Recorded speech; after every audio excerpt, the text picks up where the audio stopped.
In today's video, we are going to continue the part 4 of medical or nursing terminologies in the alphabet A.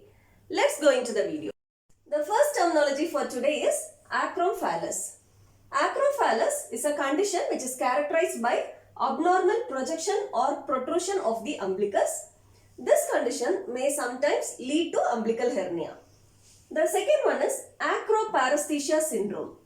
Paresthesia syndrome is a condition which is characterized by abnormal sensations like pain, numbness and tingling sensation in the hands. This is a classic symptom of carpal tunnel syndrome. Carpal tunnel syndrome is a condition which is caused by compression of medium nerve which supplies the hands. Third one is acrophobia. Acrophobia is a condition which is characterized by fear of heights.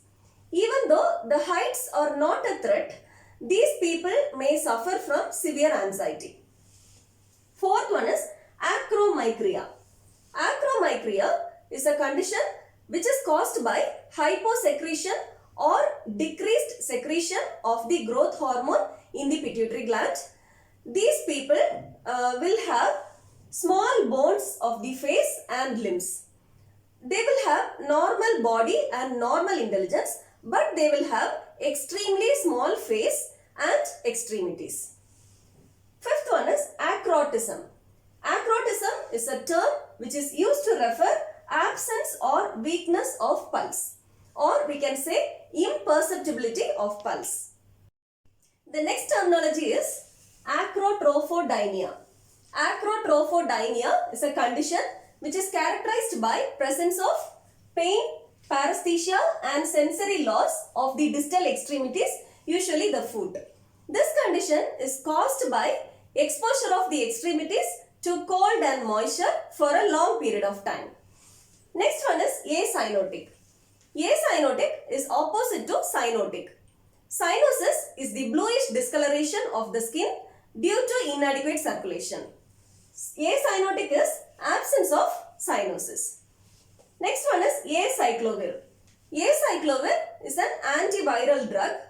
This drug can be used to treat infections like herpes simplex virus infection, varicella zoster infection and Epstein-Barr virus infection.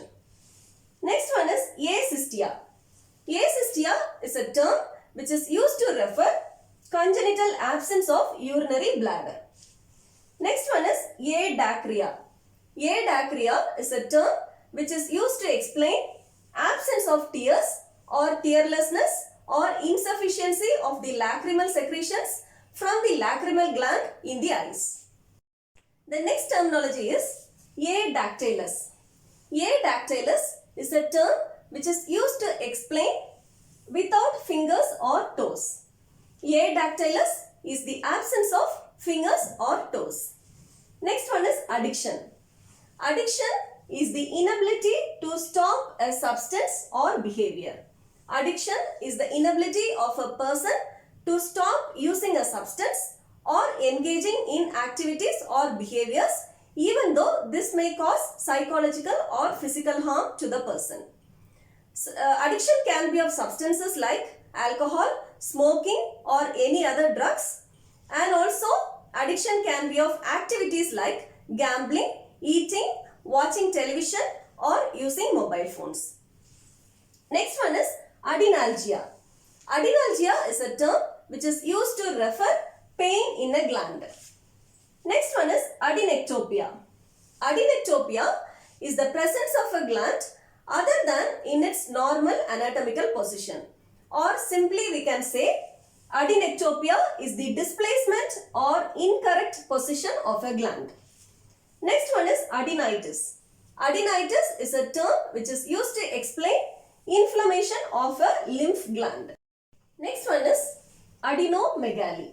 Adino Megali is a term which is used to refer enlargement of a gland. Next one is adenotomy. Adenotomy is a term which is used to explain surgical incision and opening of a gland. Next one is adenectomy. Adenectomy is a term which is used to explain surgical removal of a gland. Next one is adipose tissue. Adipose tissue is a layer of fatty tissue which is made up of fat cells. This layer of adipose tissue or fatty tissue is located under the skin. Next one is adepts rennis.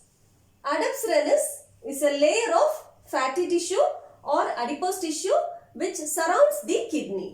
The next terminology is adipose fossae. Adipose fossae is the accumulation of fat in the subcutaneous spaces of the breast. Next one is Airdermia. Airdermia is defined as the congenital absence of skin either partially or completely.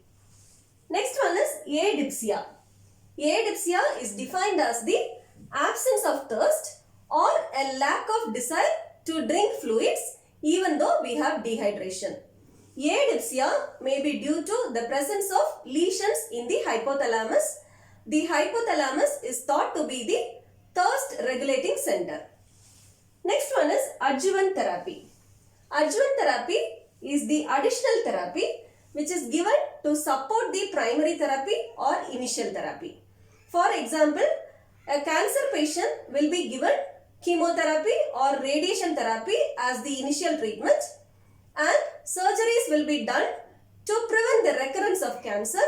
So here chemotherapy and radiation therapy are the initial therapies and surgery is the adjuvant therapy. Next one is ADLs. The full form of ADLs is activities of daily living. These are the normal things which we perform in our daily living, including the activities which we perform for self-care. Examples of activities of daily living are bathing, grooming, dressing, feeding ourselves, homemaking, leisure, etc. Dear viewers, thank you for watching the video.